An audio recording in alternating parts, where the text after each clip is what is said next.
प्रिय विद्यार्थियों, कल हमने पढ़ा था पद परिचय में पद परिचय का अर्थ, और उसके साथ ही साथ अपन ने पढ़ा था संज्ञा, सर्वनाम और विशेषण के बारे में संक्षिप्त जानकारी। आज हम आगे पढ़ रहे हैं क्रिया। जो शब्द किसी कार्य का किया जाना या होना प्रकट करते हैं उनको क्रिया कहते हैं, जैसे पढ़ना, लिखना, सुनना आदि। क्रिया के भेद। क्रिया के दो भेद होते हैं, सकर्मक और अकर्मक। जिस क्रिया का प्रभाव कर्ता के अतिरिक्त किसी अन्य पर होता है, अर्थात कर्म पर होता है, वह सकर्मक होती है, और अकर्मक जिसमें क्रिया का प्रभाव कर्ता पर ही रहता है, वह अकर्मक कहलाती है। जैसे गौरव आम खाता है, यहाँ आम जो है ये कर्म है और ये सकर्मक क्रिया होगी, क्योंकि प्रभाव, खाने का प्रभाव किस पे, आम पर पड़ रहा है। और इसी तरह से अकर्मक में गौरव खाता है, अब खाता है, इसका प्रभाव गौरव पर पड़ रहा है, इसलिए ये अकर्मक होगी। तो इस प्रकार क्रिया के दो भेदों के बारे में हमें जानकारी होनी चाहिए, सकर्मक और अकर्मक।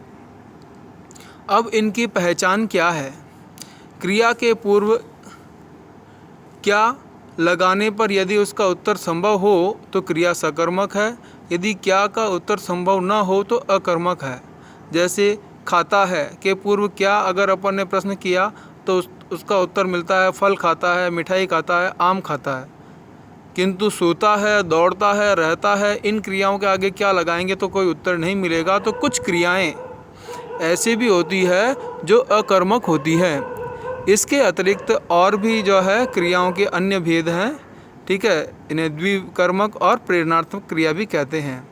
द्विकर्मक क्रिया। माँ ने बच्चे को दूध पिलाया, इस वाक्य में पिलाया के दो कर्म, बच्चा और दूध, यह द्विकर्मक क्रिया होगी। प्रेरणार्थक क्रिया। उसने घर को दो भागों में बंटवाया, पढ़वाया, खिलवाया, इस तरह की अगर मान लो क्रियाएं आती है तो वो हमें प्रेरणा प्रदान करती हैं, ये प्रेरणार्थक क्रिया होती है। वाक्य की पूर्ति के निमित्त आने वाली क्रिया को समापिक क्रिया कहा जाता है। तो हमें ये ध्यान रखना पड़ेगा क्रिया के पद परिचय में कि वो किस प्रकार की क्रिया है। तो इनका हम विशेष अध्ययन करें, ध्यान रखें, ताकि पद परिचय में ढंग से लिख सकें। अब आगे आता है काल। क्रिया के संपन्न होने के समय को काल कहा जाता है। ये काल तीन प्रकार का होता है, वर्तमान काल, भूतकाल, भविष्यत काल। वर्तमान समय की जो क्रिया हो वो वर्तमानकालिक क्रिया, जो पहले संपन्न हो चुकी हो वो भूतकालिक क्रिया, और आने वाले समय में संपन्न होने वाली क्रियाएं भविष्यत्कालिक क्रियाएं कहलाती हैं। जैसे मैं लिख रहा हूँ, मैंने लिखा, या मैं लिखूँगा, ये तीनों काल की क्रियाएं हो गई। क्रिया अपने कर्ता और लिंग वचन के अनुसार चलती हैं। जैसे राधा सोती है, गोविंद सोता है, लड़के सोते हैं। तो स्त्रीलिंग, पुल्लिंग और बहुवचन में अलग अलग रूप इनके रहेंगे। लिंग। हिंदी में लिंग दो प्रकार के होते हैं, स्त्रीलिंग और पुल्लिंग। यदि हम संस्कृत की बात करें तो वहाँ पर तीन प्रकार के लिंग होते हैं, स्त्रीलिंग, पुल्लिंग और नपुंसकलिंग। तो हमें यहाँ ध्यान रखना रहेगा कि हिंदी में दो ही प्रकार के लिंग हैं, स्त्रीलिंग और पुल्लिंग।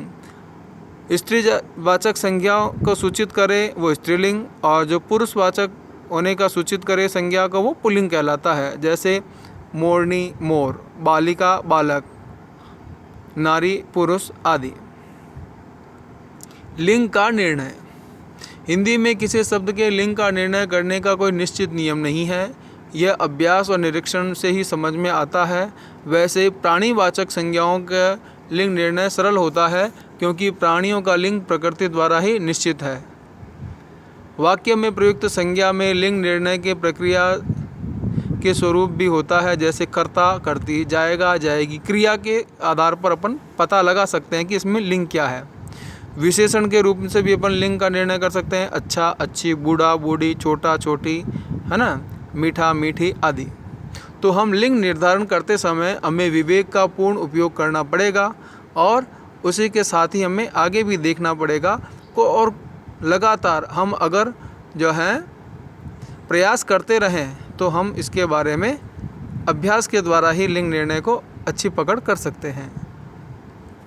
वचन, हिंदी में 2 वचन होते हैं और संस्कृत में 3 वचन होते हैं, एक वचन, द्विवचन और बहुवचन। लेकिन हिंदी में 2 ही वचन रहेंगे, एक वचन और बहुवचन। पद के जिस रूप में उसके एक होने का बोध होता है उसे एक वचन कहते हैं, यथा पुस्तक, स्त्री, सड़क आदि।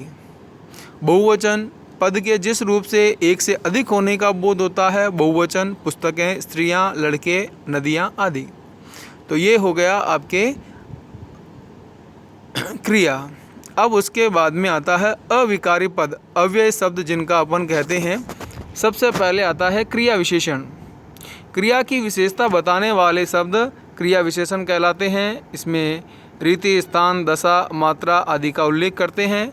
जैसे वह धीरे धीरे चलता है, तो धीरे धीरे जो है वो चलने की रीति बताता है, तो ये क्रिया विशेषण रहेगा। और इसके और भी कुछ उदाहरण हैं, वो इस प्रकार हैं। रीतिवाचक क्रिया विशेषण, धीरे धीरे, तेज, जोर जोर से। कालवाचक, अब, तब, जब। परिमाणवाचक, कम, अधिक, कुछ। स्थानवाचक, ऊपर, नीचे, दाएं, बाएं। कारणवाचक, अतः, इस प्रकार, इसलिए। प्रश्नवाचक, क्यों, कब, कैसे, कहाँ। निषेधवाचक, न, नहीं, मत। ये सारे क्रिया विशेषण कहलाएंगे। जब ये क्रिया के आगे आएंगे और क्रिया की विशेषता बताएंगे तब ही ये क्रिया विशेषण होंगे। अब प्रक्रिया विशेषण, जो क्रिया विशेषण की विशेषता बताता है वो प्रक्रिया विशेषण कहलाता है। जैसे तेज, तो वह तेज दौड़ता है और वह बहुत तेज दौड़ता है, तो ये बहुत जो है वो तेज की विशेषता बताता है, तो ये प्रक्रिया विशेषण कहलाएगा। अतः हम ये समझें कि जो क्रिया विशेषण की विशेषता बताए वह प्रक्रिया विशेषण कहलाता है। प्रविशेषण, विशेषण की भी विशेषता बताने वाले शब्द प्रविशेषण कहलाते हैं। जैसे वह सुंदर लड़की है, यहाँ सुंदर विशेषण है। और अगर हम कहें वह बहुत सुंदर लड़की है, तो ये बहुत जो है विशेषण सुंदर की विशेषता बताता है, अतः ये प्रविशेषण कहलाएगा।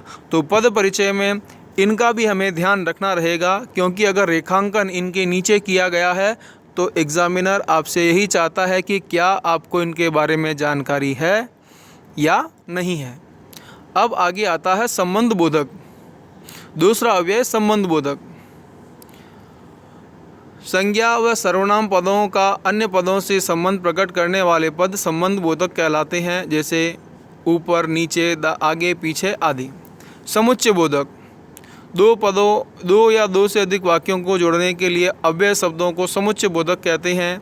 जैसे इसलिए, यद्यपि, परंतु, किंतु, एवं आदि। विस्मयादि बोधक, जो अव्यय शब्द विस्मय, हर्ष, शोक, घृणा, तिरस्कार आदि को व्यक्त करते हैं वे विस्मयादि बोधक कहे जाते हैं। यथा आह, वाह, छी, अरे, ओह आदि। अब हम बात करें पद परिचय। ये अपने हुआ सारा परिचय किसका? संज्ञा, सर्वनाम, क्रिया विशेषण। उसके बाद अव्यय शब्द में क्रिया विशेषण, संबंध बोधक, समुच्चय बोधक और विस्मयादि बोधक। इन शब्दों का हमने इंट्रोडक्शन परिचय पढ़ा। अब हम आगे विस्तार से देखते हैं कि इनका पद परिचय कैसे किया जाता है। वाक्यों में प्रयुक्त पदों का व्याकरण की दृष्टि से पूरा परिचय देना ही पद परिचय कहलाता है। पद परिचय को पद व्याख्या, पदान्वयन आदि भी कहा जाता है। आगे संज्ञा आदि पदों का पद परिचय दिया जा रहा है, जिसमें सबसे पहले हम पढ़ेंगे संज्ञा पद का पद परिचय। चंद्रभूषण बाग में आम खा रहा है। उपयुक्त वाक्य में चंद्रभूषण, बाग और आम संज्ञाएं हैं। इनका पद परिचय इस प्रकार होगा। सबसे पहले संज्ञा का प्रकार, लिंग, वचन, कारक और क्रिया के साथ क्या संबंध है, इसका हम वर्णन करेंगे। जैसे चंद्रभूषण, चंद्रभूषण व्यक्तिवाचक संज्ञा, एक वचन, पुल्लिंग, कर्ता कारक, खा रहा है क्रिया का कर्ता। फिर दूसरा है बाग में, बाग जातिवाचक संज्ञा, एक वचन, पुल्लिंग, अधिकरण कारक, खा रहा है क्रिया का आधार। फिर आम जातिवाचक संज्ञा, एक वचन, पुल्लिंग, कर्म कारक, खा रहा है क्रिया का कर्म। तो इस प्रकार से हमें इनका पद परिचय लिखना रहेगा। और कंपटीशन में हमारे ये सारे जो हैं वो ऑब्जेक्टिव टाइप में रहेंगे, उनमें हमें पहचानना रहेगा कि ये कौन सा है और उसमें क्या लिखना है। अ ब स द में रहेगा तो हमें वहाँ विशेष ध्यान रखना रहेगा।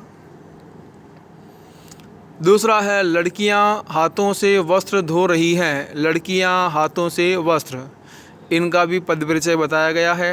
फिर बचपन के दिन कितने अच्छे होते हैं, तो बचपन और दिन, इनका भी पद परिचय बताया गया है। आगे है सर्वनाम का पद परिचय। सर्वनाम में भी सर्वनाम का भेद, वचन, लिंग, कारक और क्रिया के साथ संबंध, ये हमें उसमें लिखना रहता है। जैसे मैं राम के साथ उसके घर गया, तो मैं और उसके, मैं पुरुषवाचक सर्वनाम उत्तम पुरुष एक वचन पुल्लिंग कर्ता कारक गया क्रिया का कर्ता। उसके पुरुषवाचक सर्वनाम अन्य पुरुष एक वचन पुल्लिंग संबंध कारक गर संज्ञा से संबंध। इसी तरह से दूसरा उदाहरण है, वे कहते हैं कि कोई आ रहा है, तो वे और कोई यहाँ पर सर्वनाम है, इनका पद परिचय लिखना रहता है। अब उसके बाद में विशेषण का पद परिचय। विशेषण, श्रेष्ठ पुरुष इन बातों पर कम ध्यान देते हैं। तो इसमें श्रेष्ठ, इन और कम, ये तीन इसमें क्या हैं, विशेषण हैं। श्रेष्ठ गुणवाचक विशेषण पुल्लिंग बहुवचन, और इसका विशेष्य है पुरुष, क्योंकि पुरुष की विशेषता ये बताता है। इन संकेतवाचक सार्वनामिक विशेषण बहुवचन स्त्रीलिंग, और बातों, इसका क्या है, विशेष्य। कम परिमाणवाचक विशेषण एक वचन पुल्लिंग, और ध्यान, इसका क्या है, विशेष्य है। तो इस प्रकार से जब विशेषण विशेष्य की बात आए तो हम इनमें इस प्रकार वर्णन करेंगे। पद परिचय क्रिया। पद परिचय क्रिया, स्त्रीलिंग स्त्रियां नृत्य कर रही हैं। क्रिया सकर्मक वर्तमान काल कृतवाच्य अन्य पुरुष स्त्रीलिंग, और इनका कर्ता स्त्रियां है।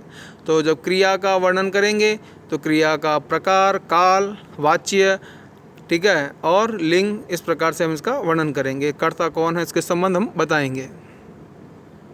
शिक्षक ने छात्र से पाठ पढ़वाया प्रेरणार्थक क्रिया सकर्मक भूतकाल कर्मवाच्य एक वचन पुल्लिंग कर्म पाठ है, कर्ता छात्र है। क्रिया विशेषण का पद परिचय, ये अव्यय अविकारी हैं, तो इनमें हम लिंग वचन कारक काल का इन पर प्रभाव नहीं होता है, तो हमें उसका वर्णन नहीं करना रहेगा।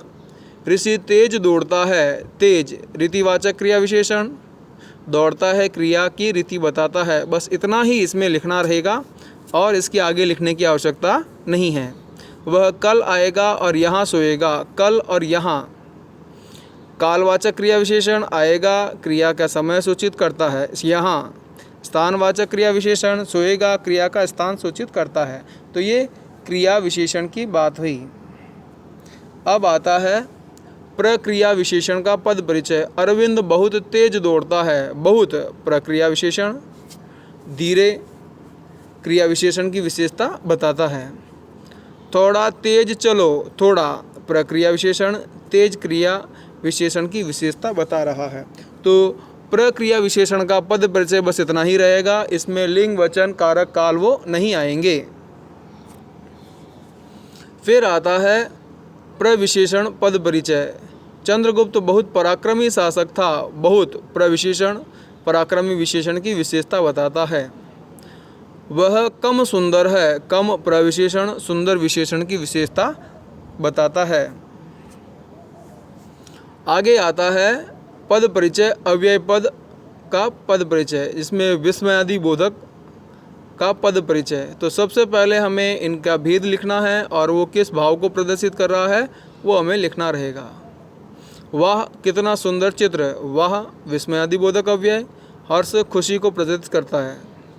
अरे यह मकान कैसे गिरा, विस्मयादि बोधक अव्यय आश्चर्य को सूचित करता है। आह मैं तो लुट गया, विस्मयादि बोधक अव्यय और शोक सूचित करने वाला है।